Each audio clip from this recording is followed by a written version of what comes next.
নমস্কার। জন্মাষ্টমী উপলক্ষে বানিয়েছিলাম গোপালের খুব প্রিয় তালের বড়া, আর তার সাথে ছিল মালপোয়া। এই দুটো রেসিপি আজকে শেয়ার করব। এখানে তালের পাল্প নিয়েছি 500 গ্রামের মতো। তার মধ্যে দিয়ে দিচ্ছি আমি 1 কাপ পরিমাণে সুজি। 1 কাপ মানে 200 গ্রাম।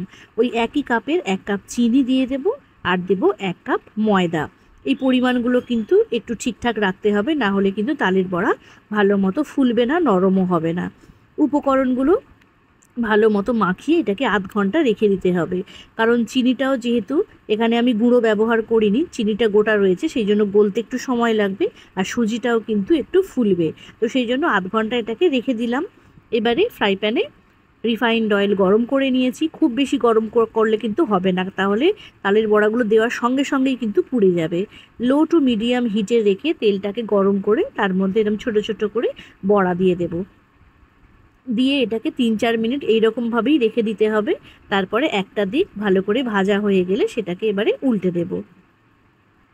ফ্লেম কিন্তু একদমই এটাকে হাই করা যাবে না, কারণ যেহেতু এর মধ্যে চিনি রয়েছে, তো চিনি বেশি হিট পেলে কিন্তু পুড়ে যাবে।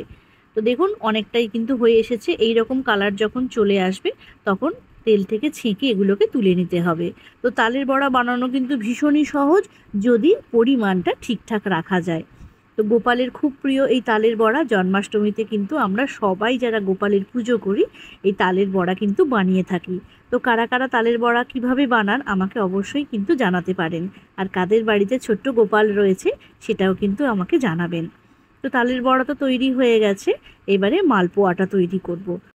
এবার একটা পাত্রে নিয়ে নিলাম 1 কাপ পরিমাণ ময়দা, আর নিচ্ছি এখানে 1 কাপ সুজি, আর নিলাম 1 কাপ চিনি। মালপোয়া তৈরি করার জন্য পরিমাণটা একটু ঠিকঠাক করে নিতে হবে। তো এবারে এর মধ্যে 1 কাপ পরিমাণ দুধ দিয়ে দেব, আর অল্প করে একটু মৌরি দিয়ে দিলাম। দিয়ে এবারে সব কিছু ভালো করে মাখিয়ে নিতে হবে। এখানেও যেহেতু সুজি রয়েছে, ময়দা রয়েছে, তো এটাকেও কিন্তু মেখে নিয়ে 1 ঘন্টা রেখে দিতে হবে। তবে এখানে আরও একটু পরিমাণে জল লাগবে। তো আমি 1 কাপ দুধ দিয়েছি, আর এখানে হাফ কাপ পরিমাণ জল দিচ্ছি। দিয়ে ব্যাটারটাকে সেমি ঠিক একটা ব্যাটার তৈরি করে নিতে হবে। খুব ঘন এখানে হবে না, আবার খুব পাতলাও কিন্তু হবে না।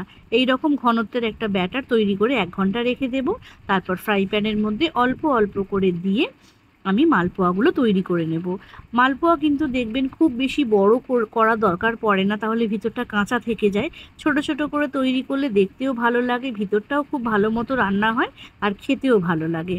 তো মালপোয়াগুলো এরকম লো ফ্লেমে উল্টে পাল্টে ভালো করে ভেজে নিয়ে তুলে নিলেই একদম রেডি হয়ে যাবে গোপালের তালের বড়া আর মালপোয়া। ছোট্ট দুটো রেসিপি কেমন লেগেছে জানাবেন। ভালো লাগলে অবশ্যই একটা লাইক করে দেবেন, পাশে থাকবেন। আজ আসি, আবারও ফিরে আসবো।